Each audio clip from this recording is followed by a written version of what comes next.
If I asked you to get a piece of paper and something to write with, and to make a numerical list of all the things that you would be willing to die for,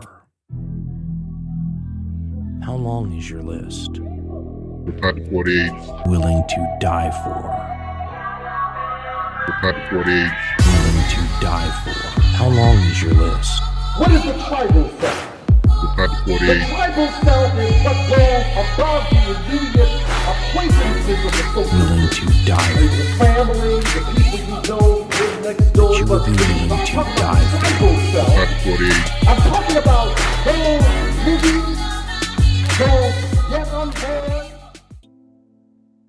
Peace and power. Once again, this is your Panther 48. I'm sitting here with my other two brothers of the Panther 48. Brother E, our Minister of Information Emeritus, calling out of Florida. Peace and power, Brother E. Greetings. Greetings, the Black Joker.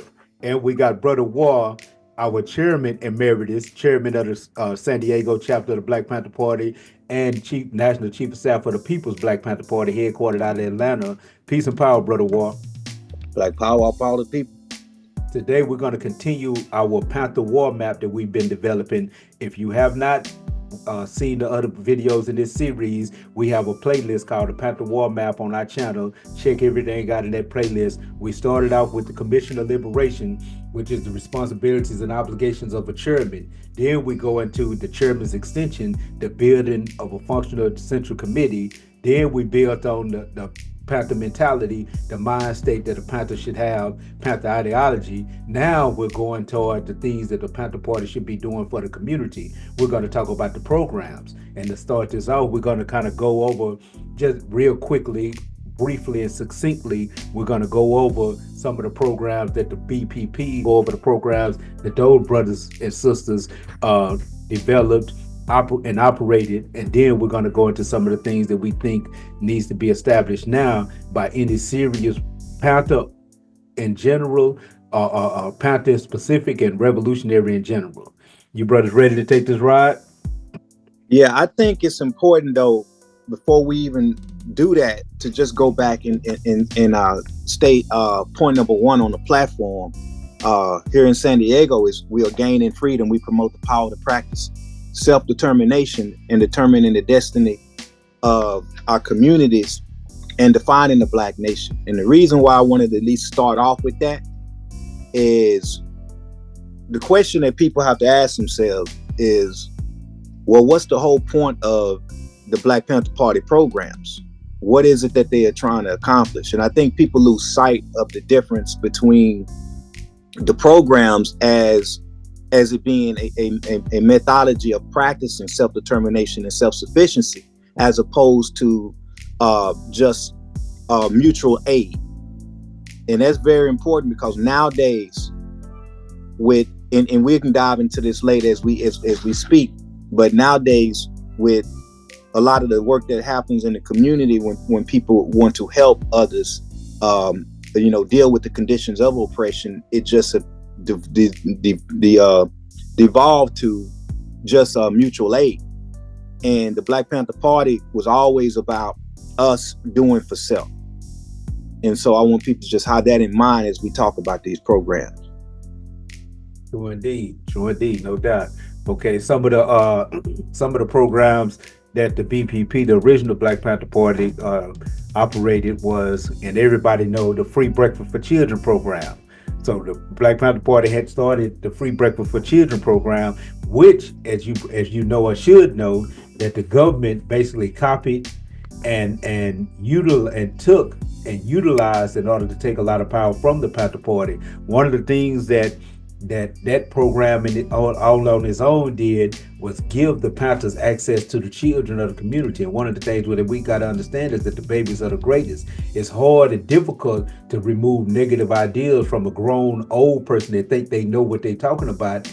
It's harder to do that than it is to establish those correct ideas and the budding mind of a child. So when the Panther Party was able to bring those children to those free breakfast programs, they was able to nourish their bodies and they was able to nourish their minds. And that was the most dangerous thing to the United States government that the Black Panther Party was doing, way more dangerous than marching in the streets with the guns. That free breakfast program. But the Black Panther Party had the free breakfast for children program. The Black Panther Party had the free health clinics, the people's free medical centers, essentially. The Black Panther Party had the sickle cell anemia research and testing. They had the free clothing program. They had the free food distribution program. They had the free shoe program. They had the Black Panther newspaper. They had the free transportation for the elderly. Essentially, they helped elders attend medical appointments and other vital errands. They had the senior escorts program, provided protection for elderly residents in dangerous neighborhoods. They had the Youth Institute education programs, the Intercommunal Youth Institute that offered political education, tutoring, and leadership development for Black youth. They had the community control of the police. Everybody remember those. That's one of the things that helped bring the Black Panther Party notoriety. Everybody knows or should know the 10-point program, which was a revolutionary platform outlining the Panthers' vision for justice and freedom. The prisoner support and legal aid program supported political prisoners, provided legal assistance, and educated the community on their rights. The free busing to prisons program enabled families to visit their incarcerated loved ones, and the free pest control programs, which helped improve living conditions in neglected housing by addressing rat and roach infestations. So those are just a list of many of the things that the original Black Panther Party, many of the programs that they initiated. And with that, I'm gonna pass it to War to build on some of the things that he's doing in San Diego and that he believes that's important for Panthers nationwide to be utilized and enacting in their community. So let me start by just really dealing with it from the standpoint of when you have a functional chapter, because we have to look at things from the stance of our capabilities as we build these programs. Again, going back to the fact that it's all about gaining freedom and promoting the power of practicing self-determination and self-sufficiency as a community.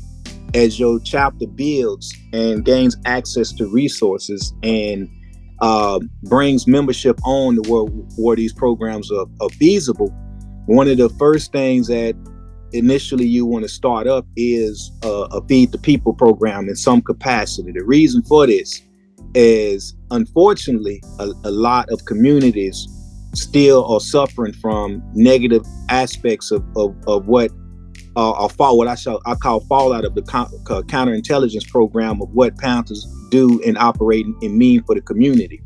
So we even have to go back to rebuilding our trust within the community. So we have to start, usually the easiest way to start that is dealing with feeding the people to whatever degree possible.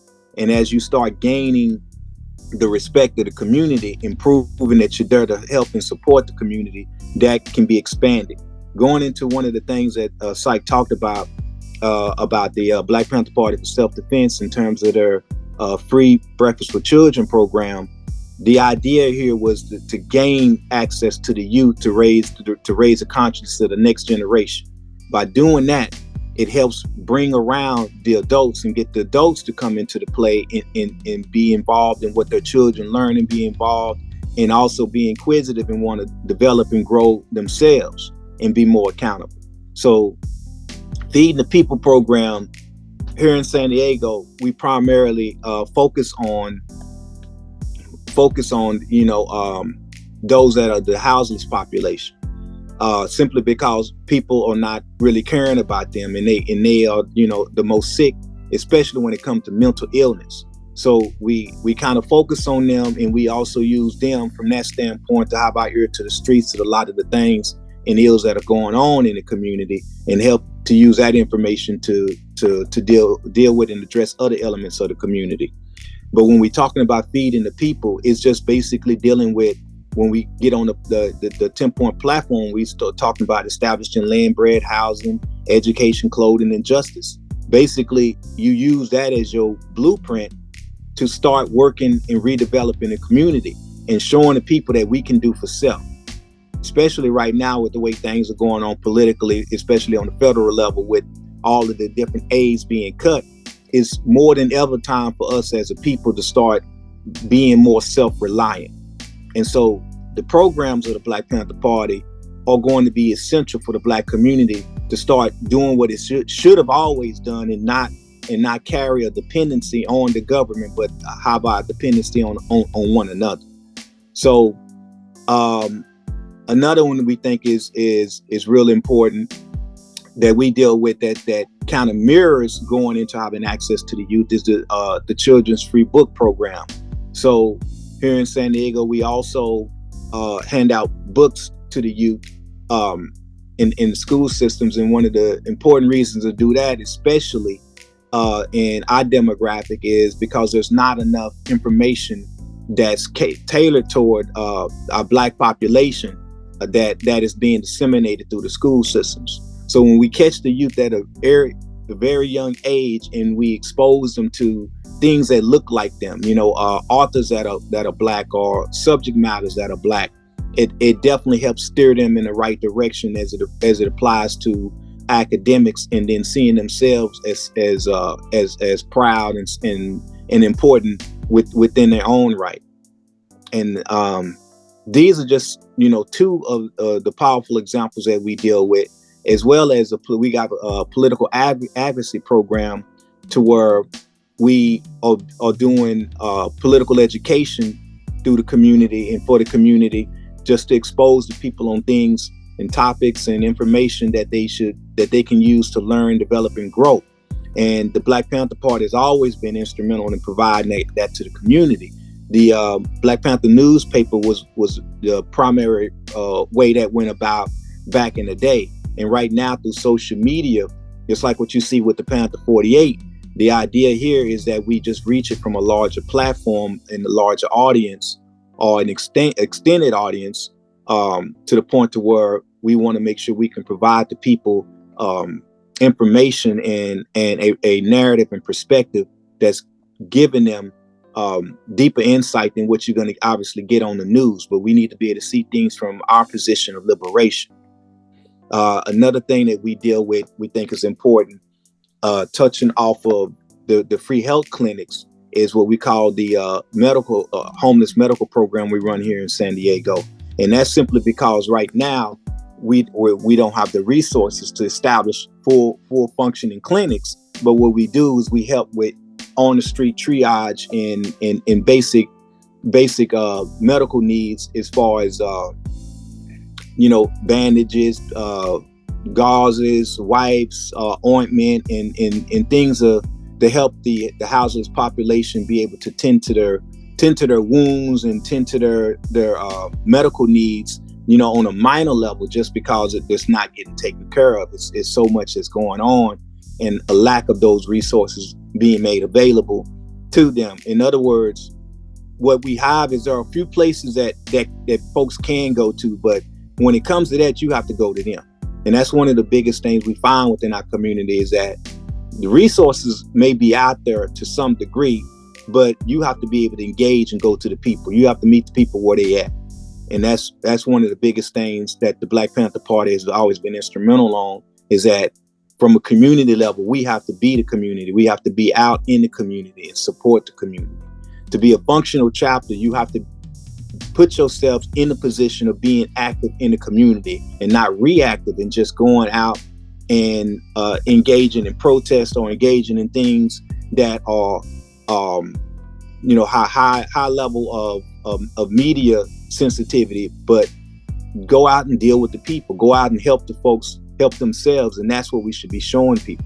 So those are just a few of the programs. We got several programs, but as far as building up the Panther initiative, it's all about re-engaging with the people. And as we re-engage with the people, we teach the people that we have to be our own method of support. So yeah, I at this point in time, I don't have any programs, other than to help me feed the chickens program that I got going on every day of the week, all the time. You can find more information online at helpmegetthesedamnrabbitsright.com.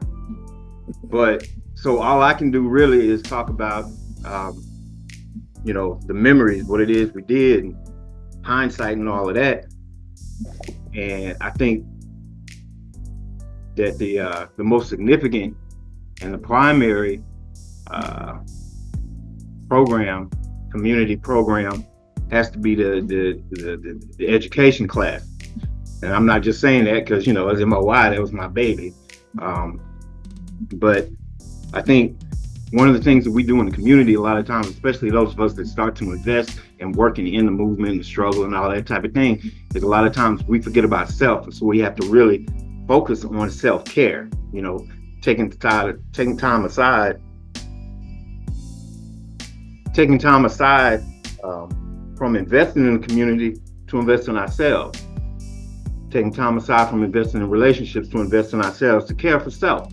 And if the party is an organism, it has to be treated like an organism. And so there has to be time where the chapter takes care of itself and tends to its own needs. And one of the biggest needs is that of our mindset and developing that and all of those things that entails. So having those political education classes, and I'm not saying don't open them up to the community, but I think it has to be kept in mind that first off, to me in my mind, when we were doing it back in the day, the primary objective of those classes is internal.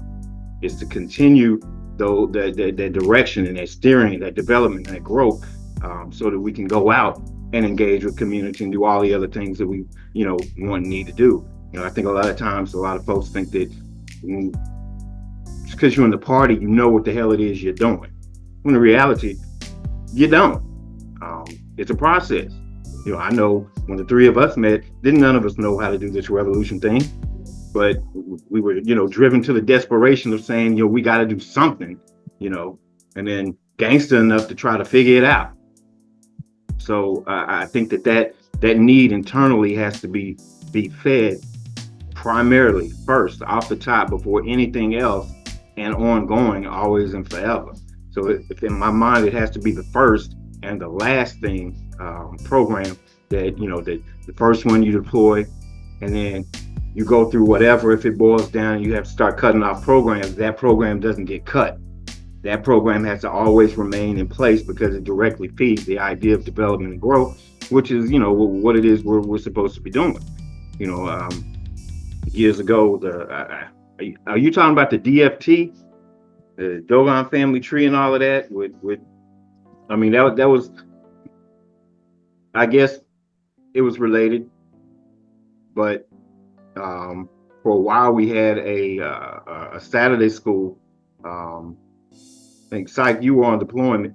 We had a Saturday school. It wasn't huge or anything, a few children and whatnot, but one of the things that they really engaged with, it was, like I said, it was a Saturday school. There was no charge. Children come up, learn some things. There was one brother who was, he was ex-military, but he was in the process of helping us to teach the children military drills, similar to the nation, the stepping and whatnot as a part of it.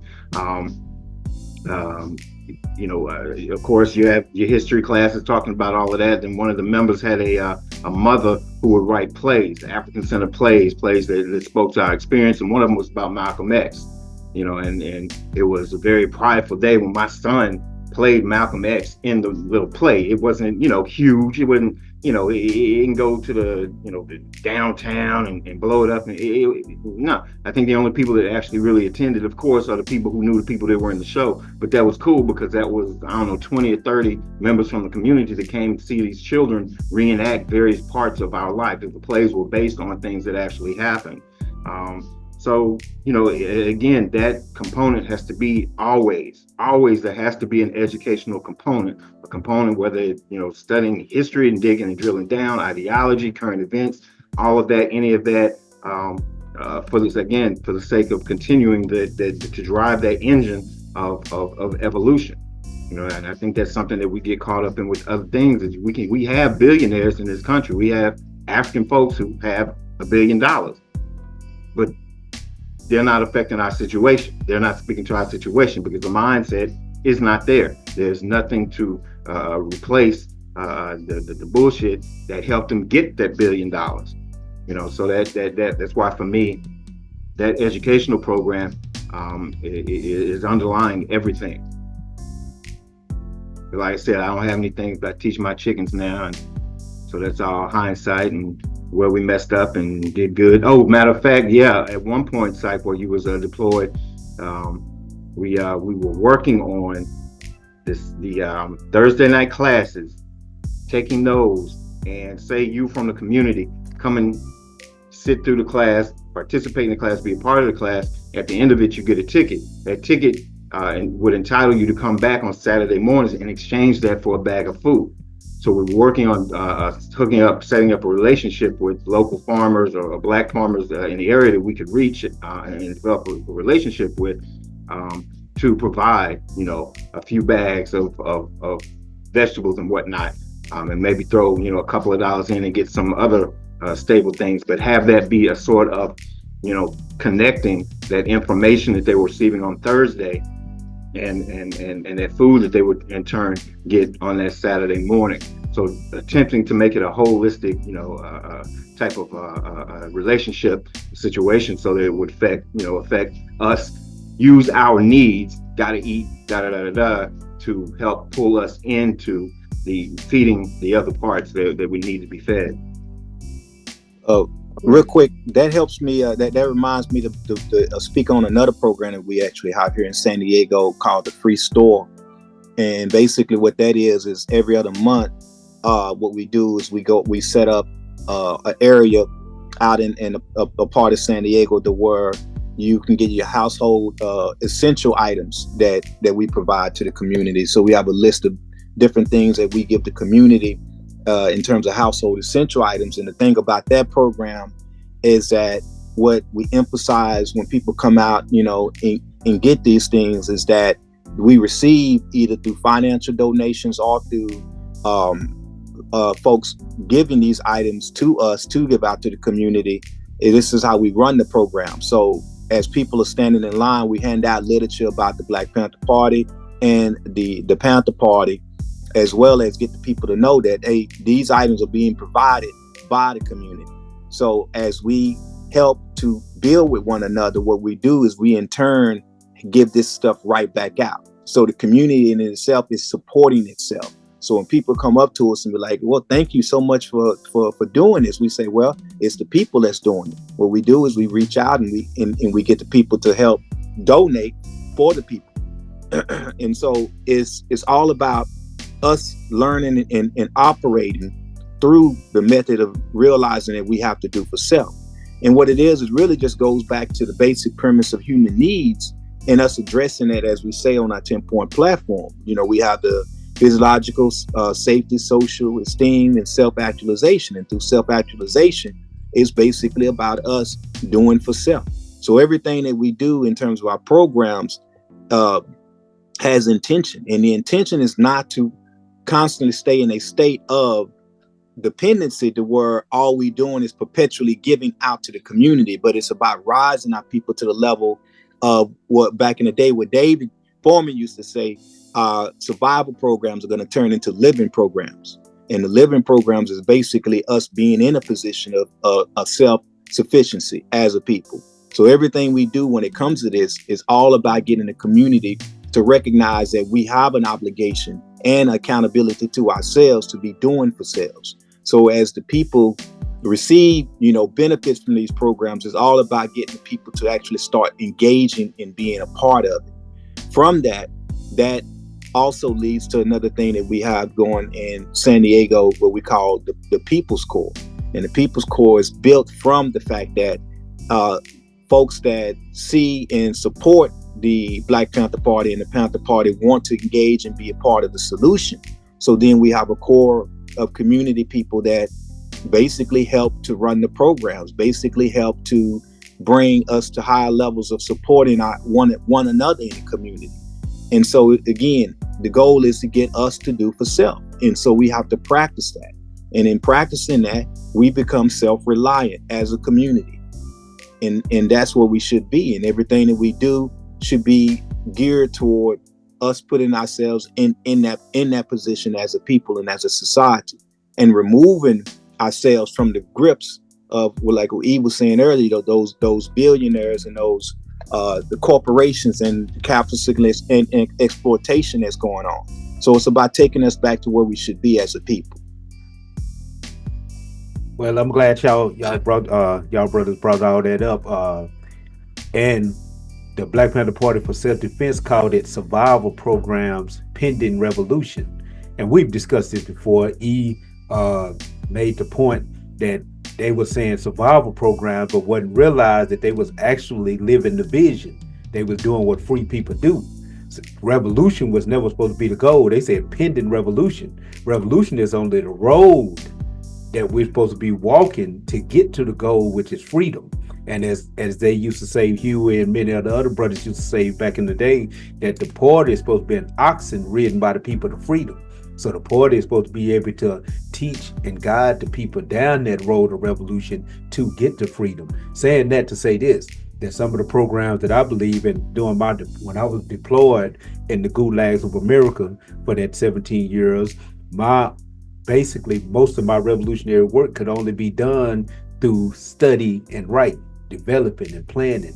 So I had a little time to think about the programs that I thought was necessary and needed in the community. One of those programs that had been done before that I believe would be extremely important for our people, or for Panther developments and chapters to use today, is the legal first aid. Back in the day, they had a card they used to give out to members of the community, basically giving you a real quick and concise breakdown of how you were supposed to respond if you were stopped by the police. We had a situation where E's training showed him what he needed to do. He was riding with his SKS through Forest Hill. Forest Hill police stopped E. E didn't jump out of the car with the SKS and went to shooting, even though E had a legal right to have his weapon. E took the arrest as he had been taught by the party, and then we dealt with the arrest later and used it as an opportunity to actually teach on gun rights here in Texas. We used it as an opportunity to teach on that. So E took the arrest, they took his gun, we got E out, and then we did a protest in front of the Forest Hill police station with guns, with the idea that if E was violating the law and you arrested him and took his gun, then everybody in front of the police station right now is violating the law, and you should arrest and take their guns. Well, they couldn't, and they didn't even try to.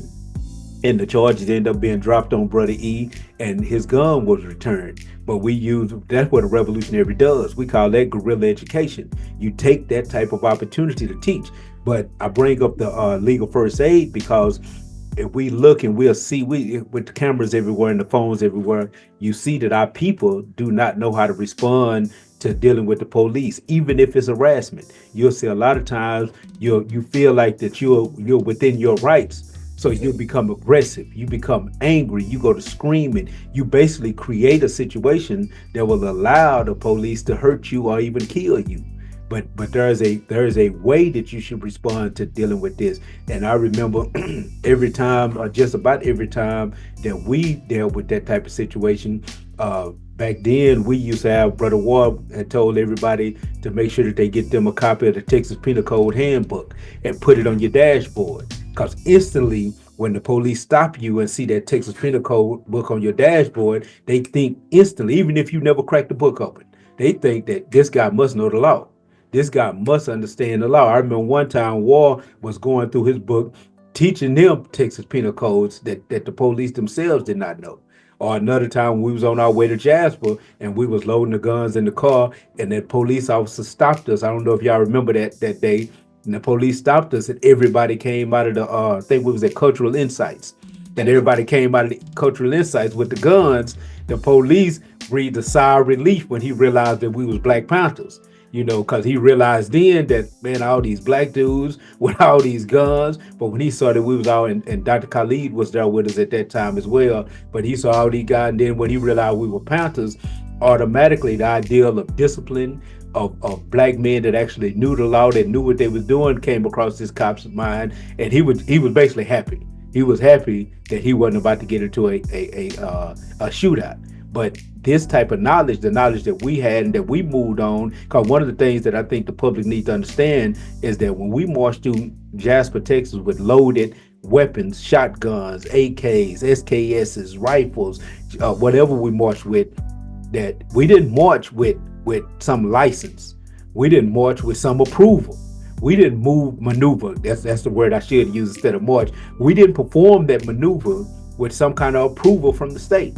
We did it with the approval from the state that came from the Texas Penal Code Handbook. We were just average dudes walking the streets, ex-military, ex-college kids, ex-street dudes. We all were just moving through the streets, operating with a knowledge of our simple rights. And we did it with discipline and orderliness. We didn't do it with anger and stupidity. And that's where the legal first aid comes in. So I believe that Panther chapter, since we're the oxen that the people are supposed to be riding to freedom, have an obligation to teach the people how they're supposed to respond in those moments when we have to deal with the police. Because I've seen a lot of times where we're not understanding how to deal with the police. I've even seen the guy Charleston White one time. He was on the show, and I think it was nice the way he explained this. But he explained that when you get stopped by the police, he say you turn on your light, you turn on that headlight in the car so that they can see, so they get them a clear vision into the vehicle. Then you put your hand on the steering wheel and tell if anybody else is in the car, put their hand on the dashboard. He said that once the police walk up to the car, instantly the mood changes because he starts to realize that he's dealing with somebody that knows something. He said it's almost like you just threw a Masonic symbol to the police. And that was just using that as a metaphor, but instantly he has to think to himself, what do these people in this vehicle know that causes them to do this, to take these actions? Maybe they know somebody that's in law enforcement. Maybe they have family members that's in law enforcement. Maybe they're lawyers. They have to know something because the average citizen doesn't operate and take these type of moves. So that's where the legal first aid program, I think, would be extremely beneficial to the community. Another thing, and go ahead, brother, you come on in. Just real quick. Yeah. I remember one time in particular with the Penal Code book, I felt so Huey because I was in. You remember my black brother bug, the black beat that I had, the 6x9s and shit. I remember getting pulled over at one particular time, and I had that Penal Code book sitting in the seat next to me. So when the cop, some white chick, I remember, she walked up and she saw that book. She started asking me, "Am I a cop?" You know, that's her first place she went. Like you said, she knew she was dealing with somebody that had some type of sense, some type of knowing what's going on. So they got to rethink. I can't just do my usual beat down a nigga routine because this cat knows some things, which means he probably knows somebody, So it could be an issue.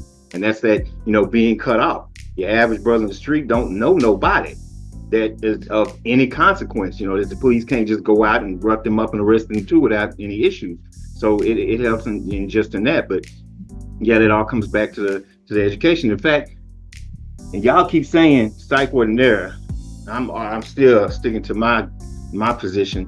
When we went to that Airmark hotel because they were in a lawsuit with they were getting protested something out in Florida. We were all in Texas at the time. Y'all say psych was on deployment. I say bull crap.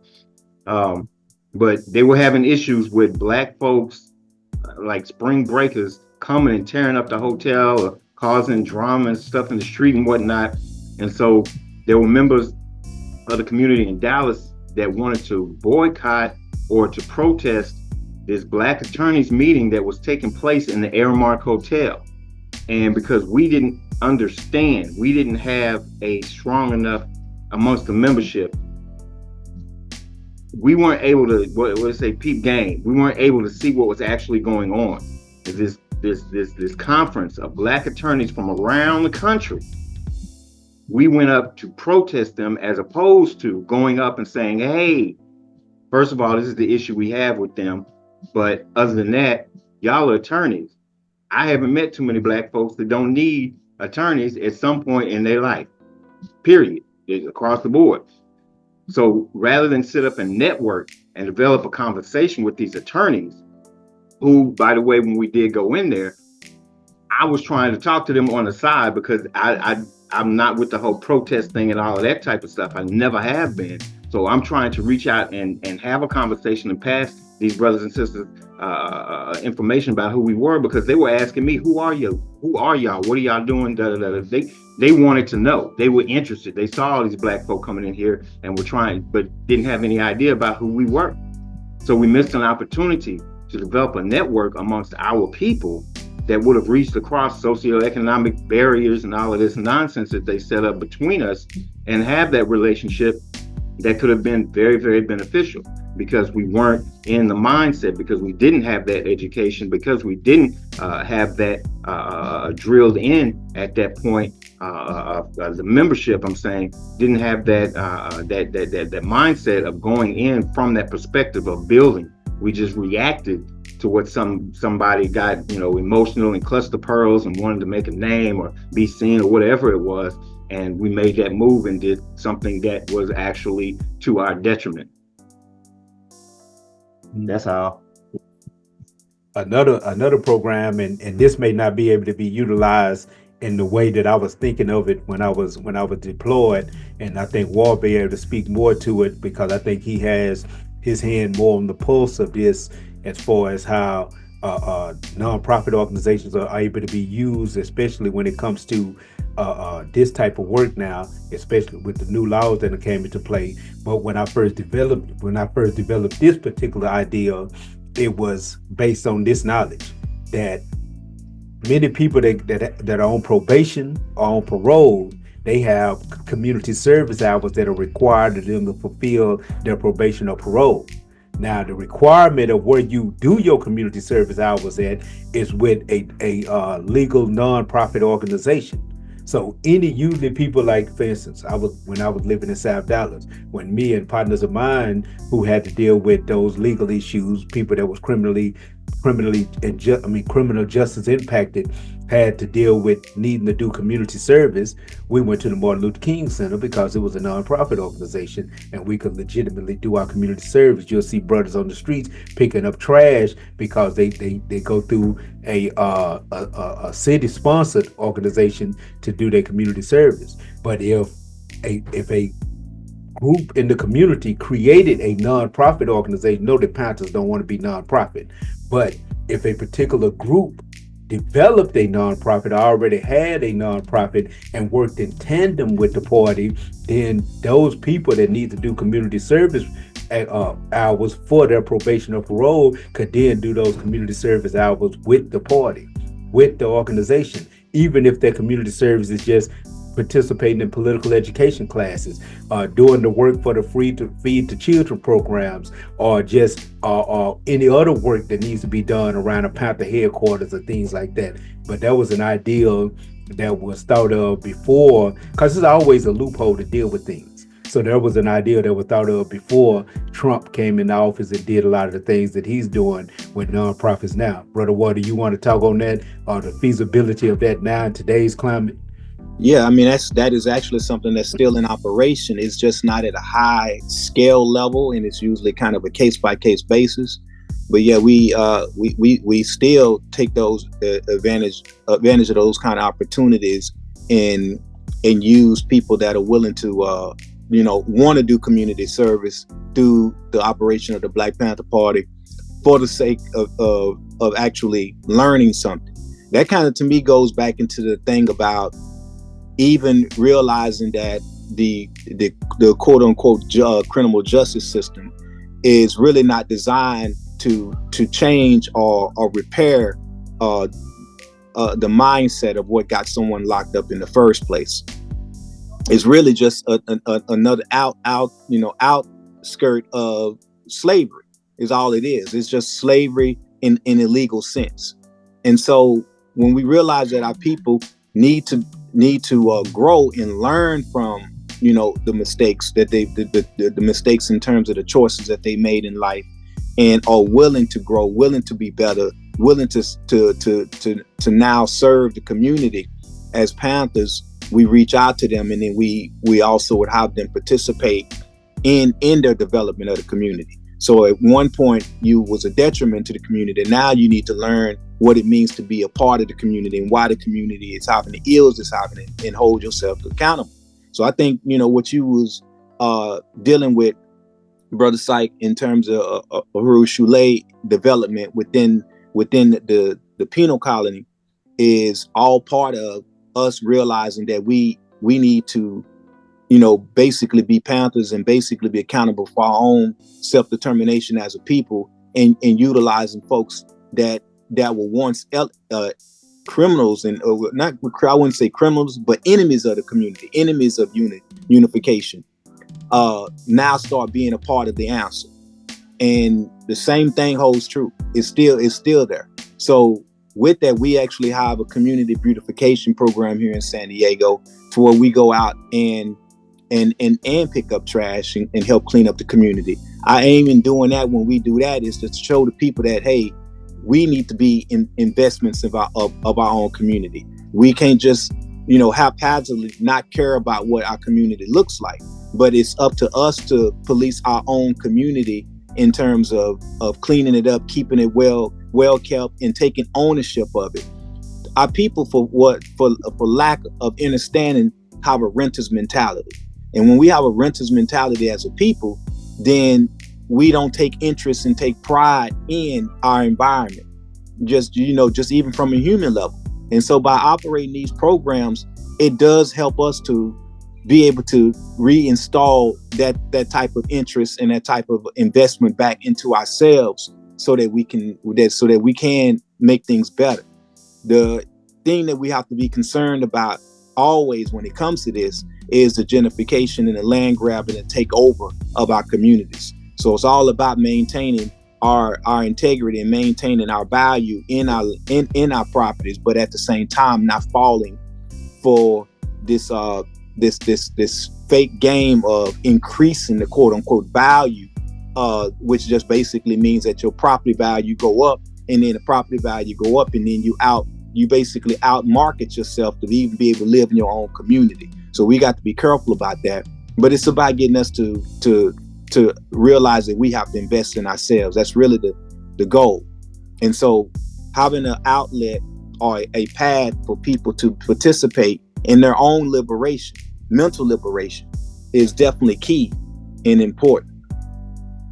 And that was the next thing I was going to go into, is dealing with the so-called criminal justice system, because many of our people have been criminally impacted. I think the statistic is that 1 out of every 4 Black males will in some way deal with the criminal justice system, whether that's probation, parole, prison, whatever it is, they in some way. So if you see 4 Black people together, one of them is going to prison or having to deal with that court system in some way, form, or fashion.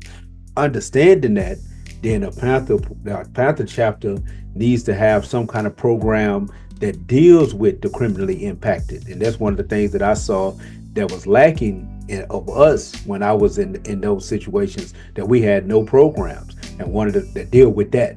And the brothers asked, no matter what unit I was on or where I was at, they always asked the question. Another thing is the thing that became my baby, as Brother E like to say, the thing that became my baby was the Uhuru Shule. Now the term, I got it from Brother E, and a lot of the ideas I got from the things that we built on. And a lot of our building, we would have every Thursday, 7 to 9 o'clock, we'd always have a political education class. We started calling them political cultural education classes. And but after those classes, say it again. You're damn right. Cultural. But after those classes, we wouldn't just dart off and go home. We would stand in front of the headquarters and just hang out and just go back and forth on ideas and concepts. And there were many things that we talked about that we wanted to start, that we needed to start, that we needed to be doing. And in those sessions, the seeds for a lot of the ideas that I had and I developed while I was deployed came from those sessions. So I developed a manhood training class called the Uhuru Shule with 13 basic lessons. And that Uhuru Shule there with everything from what manhood looks like, the responsibilities of a man, to economics, to politics, to even understanding a woman's body biologically. Because one of the things that I learned from being around those brothers, many of those brothers, y'all not gonna believe this, and I might have to edit this out, didn't know what a clitoris was, didn't know where it was at. Yes. And so you dealing with so many men, quote unquote men, because they have made it to the physical adult age that society says makes them a legal male, but many of them hadn't made it to the mental maturity. Many of them grew up without fathers, had never paid a bill before, did not understand their responsibility when it came to their relationship, when it came to a woman, they didn't understand their relationship their responsibility when it came to the relationship for their children. They didn't understand any of this. And many men be ashamed to admit that. So when we developed that in Huru Shule, essentially liberation school, in that setting, it became powerful because brothers was finding a lot of the answers that they needed. And my point is that one of the programs that I believe is extremely important for any Panther chapter, no matter where you at, is manhood development, because the family is the center of the community. It is the foundation, and the man or the father is the foundation of that family. He should be guiding and teaching that family. One of the things that we understand is that while the mother gives the first birth to the child, the father gives the second birth to the child, and that's through his mind, through that development and training. And a lot of times in our communities, because that man is not there, and when he's physically there, he's not a man, he's a male. Because man goes back, when we deal with the etymology, goes back to the Sanskrit, which literally means mind. So if that adult male is not operating with a fully functional mind, then we can't even call him a man. He's not doing or capable of doing what it is that a man is supposed to do for a family. We have to redevelop those manhood development classes. Have said it before when we've had these conversations, that it's terrible that we're at a state where we're trying to define manhood, that we're trying to define womanhood, but that is where we're at.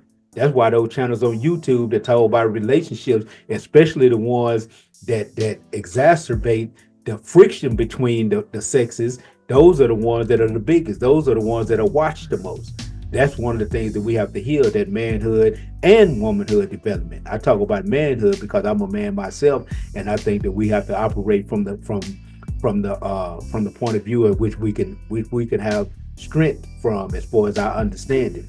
So manhood development is one of those programs that I think needs to be expressed in the party. Any of y'all got anything to build on that? Yeah, I would just say that goes back to General Order Number 1. Take charge of my post and all Black property in view. So we just have to realize that that's part of what our obligation is as Black Panthers, and that also speaks on when we say survival program, survival pending revolution. Remember that it's really decolonization programs is how we're looking at it, because it's about taking us back to a position of being freeing ourselves from bondage. So the manhood development goes into our rites of passage, which is why I wanted E to talk on the Saturday liberation schools that was going on, because we have to be able to realize that if we're not in the right headspace and we don't know what it means to operate as men, mental, physical, and spiritually astute people, then we're not going to be able to do anything other than emulate the process of the oppressor, which means we're not changing the conditions at all. We're just reinventing the same conditions, just with a Black face, and that's not an actual solution to anything. Now I want to add something to that. When I was talking about the manhood class, just in case anybody wants to just start an outline, to me, this is what it would look like. This is what that kind of looks like. And I'm not about to go into the whole Uhuru Shule, because that's a long developed class.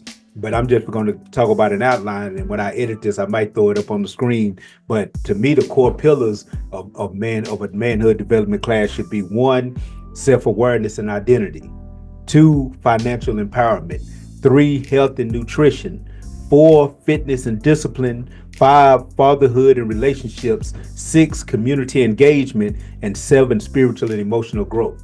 To me, those should be the core pillars of any manhood development class, because once a man has those pillars, and think about when we say pillars, core pillars. When the pillars are in place, pillars hold the ceiling up. They help keep a house together. So if a man has those 7 core pillars, I think that he has what it takes to become stable, to have himself together. And I'm gonna give you a quick 12-week syllabus real quick. And I'm not going into the full details of this. I'm gonna run through this. But to me, week 1 should be introduction and brotherhood circle. That's deal with the course overview, group norms and confidentiality agreements, icebreakers and personal journey maps, and what does manhood mean to you? You know, the brothers should actually take time on that first week just to get to know each other, just to build with each other. The second week should be Black identity, history, and power. You know, dealing with African heritage, resistance movements, resistance leaders, revolutionary ideas, media representation versus the reality of what our people in our community look like, and building self-worth in a system designed to diminish it.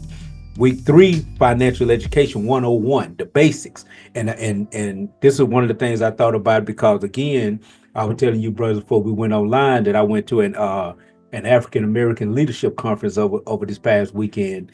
And I was building with a brother during one of the breaks, and I was talking about things I did to build my credit. And then once I built my credit, I told him how often I do a credit check, and then I sealed my credit. And he was asking me questions like, man, how do you do that? How do you seal it? You know, can't nobody open up a credit card in my name right now. Nobody can get a car loan in my name, even if they had my information, because I got it sealed with the 3 credit bureaus. I got it sealed with Nexus Lexus. I got it sealed with Sage Stream. I got all my stuff sealed right now. And he thought I went to some lawyer to do this, and I didn't. I read and studied and researched and all of this stuff, and people charge you to do this, but I did it all for free, you know. And I told the brother, get with me, we'll sit down and I can walk you through all of it, because it's really not difficult. But anything that we don't know, we think is difficult. Anything that we don't understand, we're at the mercy of anything that we don't understand. So financial education 101 would be dealing with budgeting, saving, and managing credit, banking basics, and debt traps, because there are a lot of debt traps out there that people end up getting caught in, and building wealth mindset and strategy.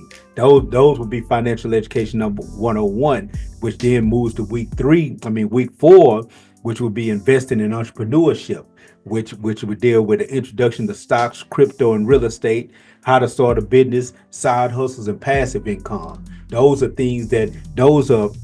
guerrilla moves, I believe, that any revolutionary should be able to operate on for this reason alone. You're a revolutionary. You dedicated to the mission of liberating the people, but you got a job. You got to clock in at 7 o'clock on Monday. Your revolution has to stop right now until next weekend.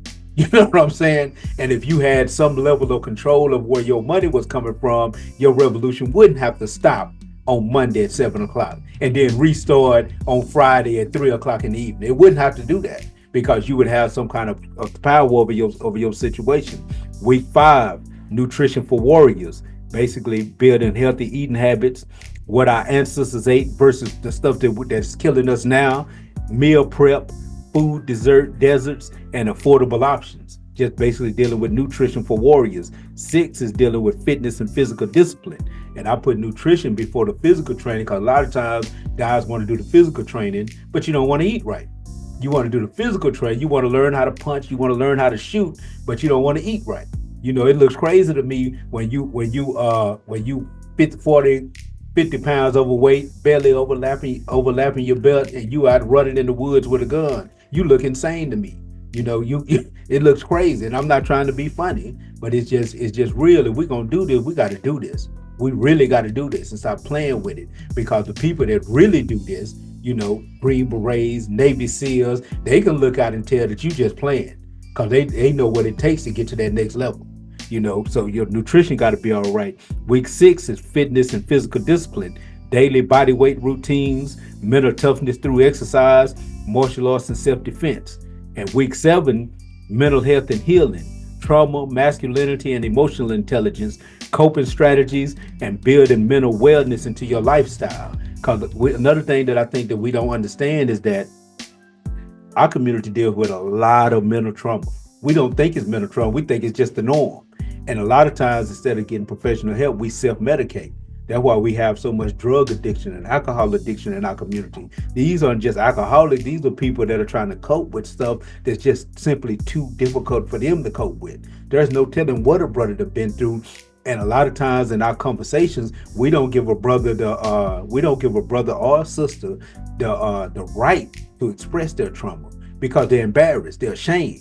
And none of us are being honest. None of us are saying, this is what I've been through. This is what I've suffered. And that'll give a brother or a sister the comfortability to say, man, well, this is what I've been through. This is what I suffered through. This is what I learned through, and things of that nature.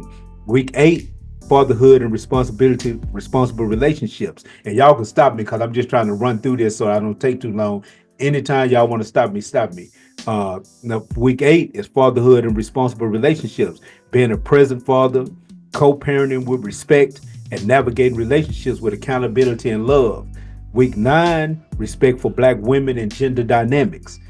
Healing the divide. Remember, I said that one of the big things, and especially on YouTube right now, is that gender conflict, and the channels that exacerbate that is the ones that got the biggest audience. That gender conflict, that confusion that happens. But healing the divide, misogyny and breaking toxic cycles, and healthy love and mutual respect. Week 10, civil engagement and community uplift.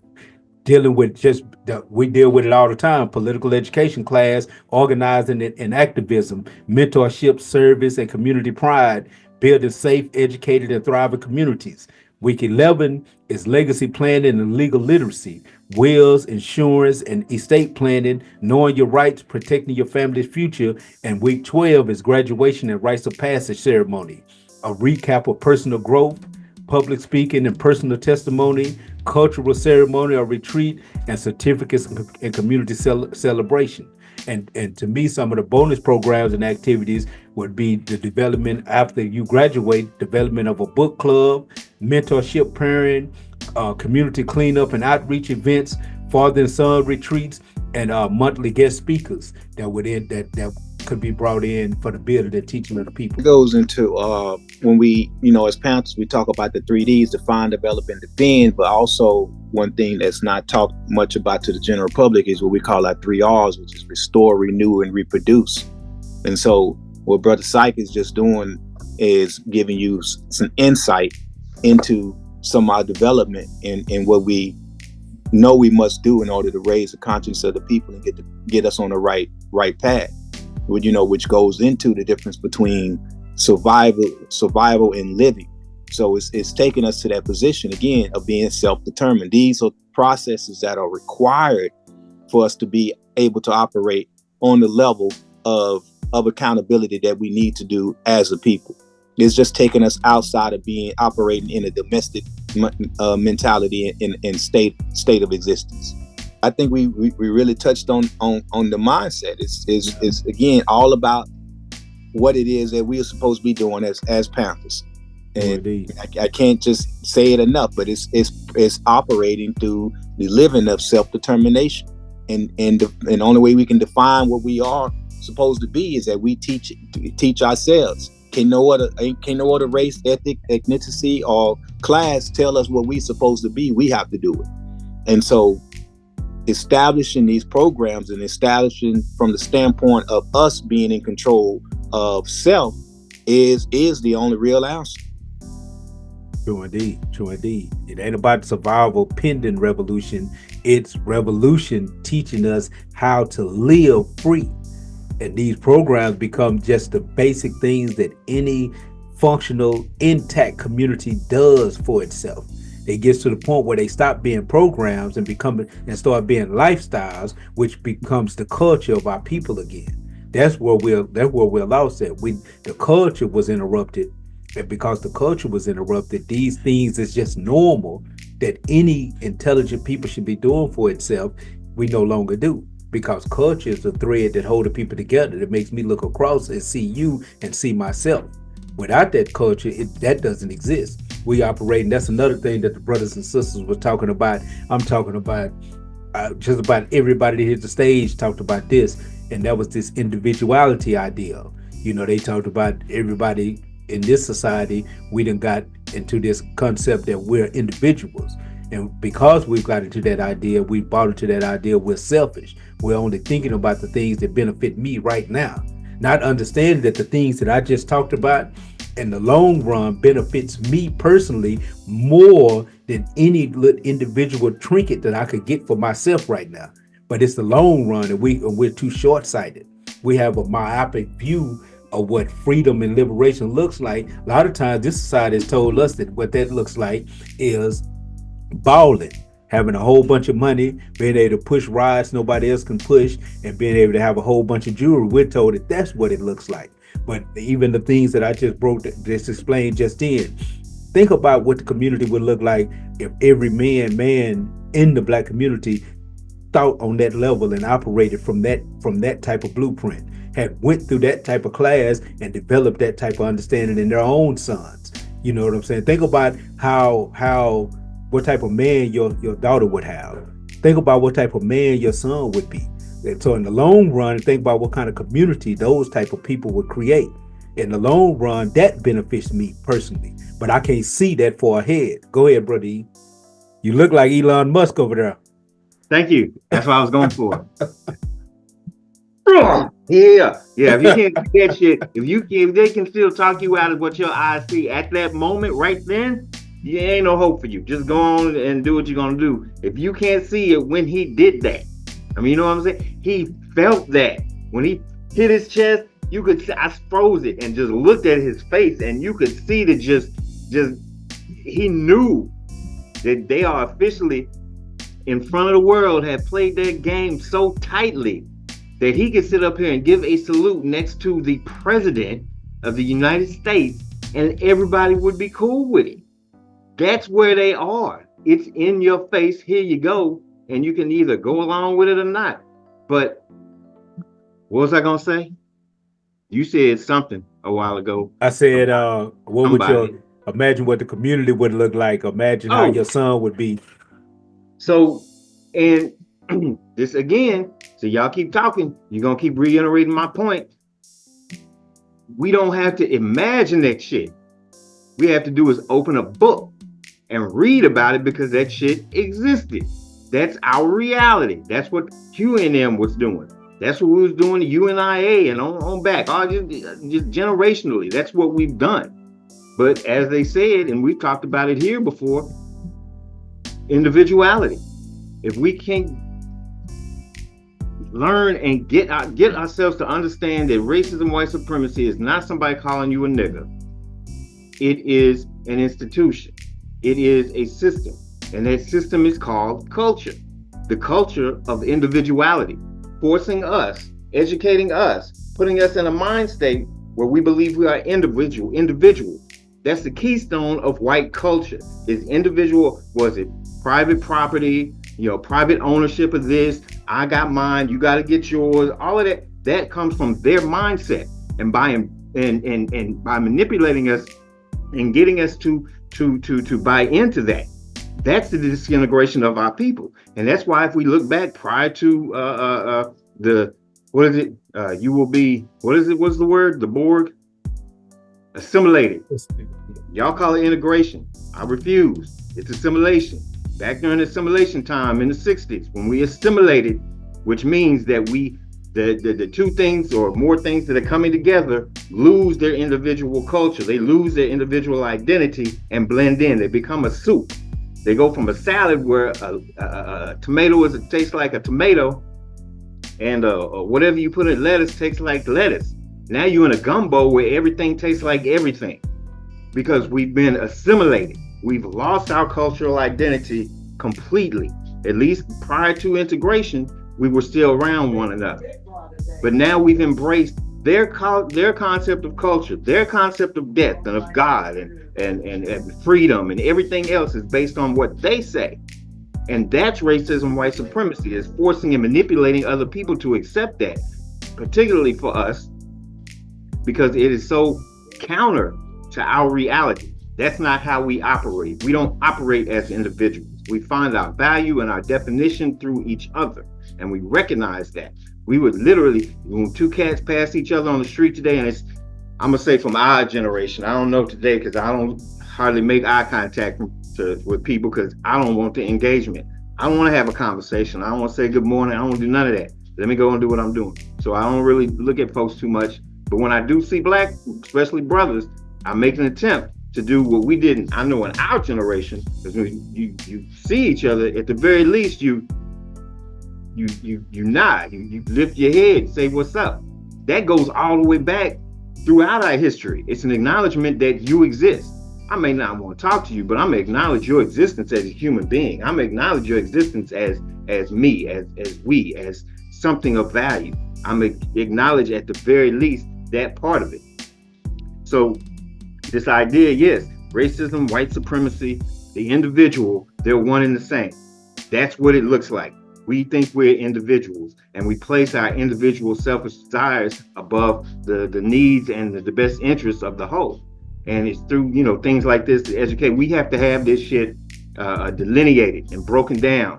This is stuff that we didn't have to necessarily, we should have, but we didn't necessarily have to verbalize it so much because it was still a part of our upbringing, our training. You knew you was going to get in trouble by multiple people in your house if you messed up. By, mothers and aunties and your father and your uncle. You was going to get something said to you because everybody took responsibility for that relationship. But we don't identify with one another like that at this point. And it's that education beginning with the history and finding out who it is we actually are, as opposed to what we've been told we are and what we think we're fighting for and pushing for and all these other things. And that's why if we go out into the field without that singular mindset, or to whatever degree not having the idea that we're individuals, we still end up a lot of times spinning our wheels because we're still individuals attempting to unite or collect other individuals, and that's just never going to happen. It doesn't work like that by definition. So I was gonna say that just speaks on self-reflection and self-evaluation, and us having the pursuit and seeing things from intentionality and knowing our purpose. When we're lost, have and don't operate through an intact culture, an intact way of life, then all we are consumers. We consume, and everything that the Panther stands for is all about bringing us back to a position of being in control of our own means of production as a people. This is all it's about. But if you're not aware of self and you're not aware of what it means to be in control of your own way of life, and not recognizing that power and that empowerment as a people, then none of these things can exist. So all of the programs in a nutshell are all designed toward an intact community being in control of its own vessel, for the sake of empowering the people and keeping the people in a position of power and not being controlled by an elite small percent of folks that are able to manipulate and control and arrest the development of the entire world. True indeed. Now, and we're going to get ready to close out because I think we'd have made our point, but I want to Panther back on that, what War just said, with an understanding of the concept of neo-colonialism. In the 60s, the brothers built a lot on the ideal of neo-colonialism. And it's important to understand what colonialism itself is, to understand what neo-colonialism is, because colonialism was essentially, you see it on popular movies like Avatar. That's colonialism. What Europeans did when they came to this country was colonialism. What they did to Africa was colonialism. A foreigner goes to another people's community, another people's state, another people's country, take the country and take full control of the resources of the country. Then you see colonialism actually in the New Testament, where Rome has took over Israel, and they go to Jesus and they ask Jesus, should we pay taxes? Jesus' response, because he knew that if he said, no, you don't pay taxes, that he was going against the Roman state. So his response was, who faces on the money? And they said, Caesar's faces on the money. You got to ask yourself, why is Caesar's face on the money in Israel? That don't even make sense. But it makes sense when you understand colonialism. What neo-colonialism is, even though you walk outside of your door and you look to the left and you see black people, and you look to the right and you see black people, and you think you're living in a black community, but you're really staying in the hood. You're staying in a covered environment, because the politics are controlled from outside the community, which is colonialism. The police are coming from outside the community, which is colonialism. The educational system is defined and given to you from outside of the community, which is colonialism. 9 times out of 10, the store that you go to buy your chicken and your potatoes from is from outside of the community. which is neo-colonialism. And so we are not in control of our own means of production. We're not in control of our education of our children. One of the things that I stated, I was sitting in a breakout group over this weekend at that function that I went to, and one of the questions that was asked was, what is the biggest barrier to Black liberation? And one of the things that I said, because there was a lot of things, but one of the things that I said was that we foolishly send our children to be educated by the traditional enemy. No intelligent people do that. You cannot ever think that your mind will be liberated when you consistently send your children to be educated by the very people that miseducated you in the first place. It's almost insane when I think about it, and I say it out loud. It sounds crazy to me, but that is what war is talking about us taking back control of those things. And that's what intelligent people do. Intelligent people control their own resources. And we not too bright. Yo, I did hear I want to say Zimbabwe, I forget the country, but one of them cats over there, and they kicked out China now. You know, following the lead of some other folks, realizing we know China's going to do the same thing that everybody else has done. They're going to do the same thing. And it's really looking a lot like the 60s and the 50s and that time period, because Malcolm used to talk about how the independence movements across the continent were going on around that same time period and how it was all interrelated. And it absolutely is. They're throwing off the shackles that they have placed on them, and there is a difference in what's going on with our people here in this country. And I think that education also has to include, you know, your programs have to include addressing or have to be aware of the times that we're living in. Because, you know, while all of those things were going on back in the 60s and whatnot, we're living in an age where if those same dynamics play out, it's going to have a very different effect. Because the wars that were going on then versus now, the types of weapons, the scope and ability of the technology is going to be much more devastating when those things come around. What else? The interconnectedness of the economies of the world are they're much more embedded with one another than they were back then. So you have something like the Great Depression back in the 30s, you know, and a whole lot of us didn't even realize the Depression was going on because that was just a Thursday for us. You know, bread lines and soup kitchens and all of that. That was just something that was a part of our reality, something we had to deal with. But now at this stage, this point in time, it's so interconnected.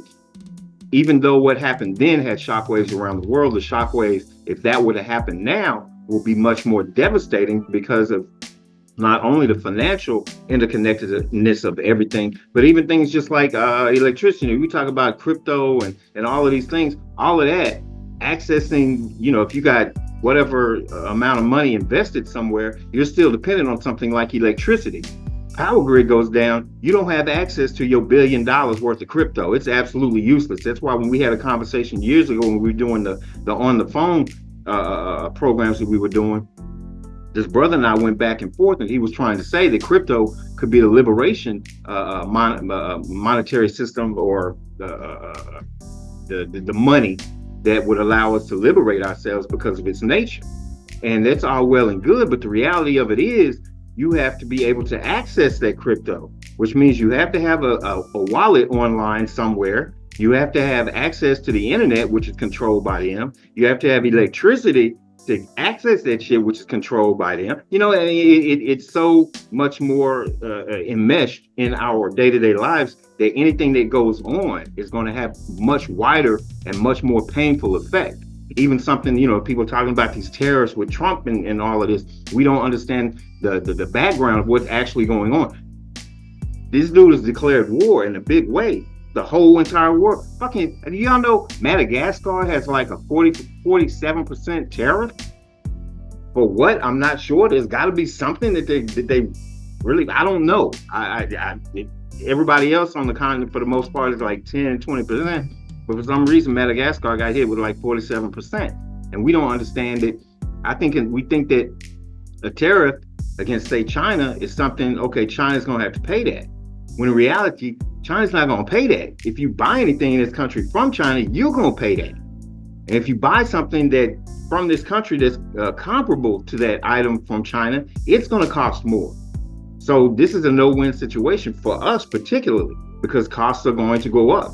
And we have to be aware of that. We have to understand what that means. We have to understand what that means for our communities and build those safety nets, to build those that web amongst that network amongst us, so that we're in a position to continue to move forward, so that we're not even more desperate when those times begin to hit, because they're going to hit. That's just the reality. They're going to hit. I don't think we really realize, again, in history, not just ours, and I know a lot of black folks get into this and they don't want to listen to what white people have to say, which is real nonsense, because the one thing about white folks, they'll tell you exactly what it is they're doing, exactly what it is they're doing. You just have to go and read it.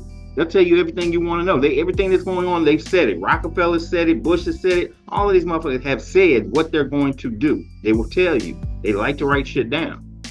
So, you know, getting an understanding of where we are in history. You know, our empires always implode. They always collapse. They always go away. And seeing where we are in this American empire that's existed for 250 years or whatever, and seeing the dynamics that are playing out makes it all that much more crucial and necessary for us to implement these programs, these life programs, to basically live again and stop surviving. That's what we've been doing. It's just surviving. You know, beginning to live by doing what Huey and them were doing. But we have to get our minds right. We have to get out of the bullshit, and that's a constant process. They asked this brother Gary back when I was in, I guess, Revolutionary University back in the days. He asked, one of the questions that we asked as a part of our study group was, can we ever get the nigga out of the black man? Can we ever get the nigga out of our mind? And for me, the answer was then and is now no, because it's a part of a process. It's always going to be there. But it has to be a process that's put in place. It has to be something you work toward. Otherwise, it just stays and we keep doing niggardly things, which is, you know, which is, I guess maybe is our interpretation of individuality. You know, how we always will do something that's basically what white folks do, but we'll make it fly, make it our own thing, give it the right words, make it acceptable, make it sexy, make it fly. And I think maybe niggerdom is that individual mindset. That's what a nigga does. A nigga does what's good for a nigga right now, and that's it. You know, which is exactly what individuality is. So yeah,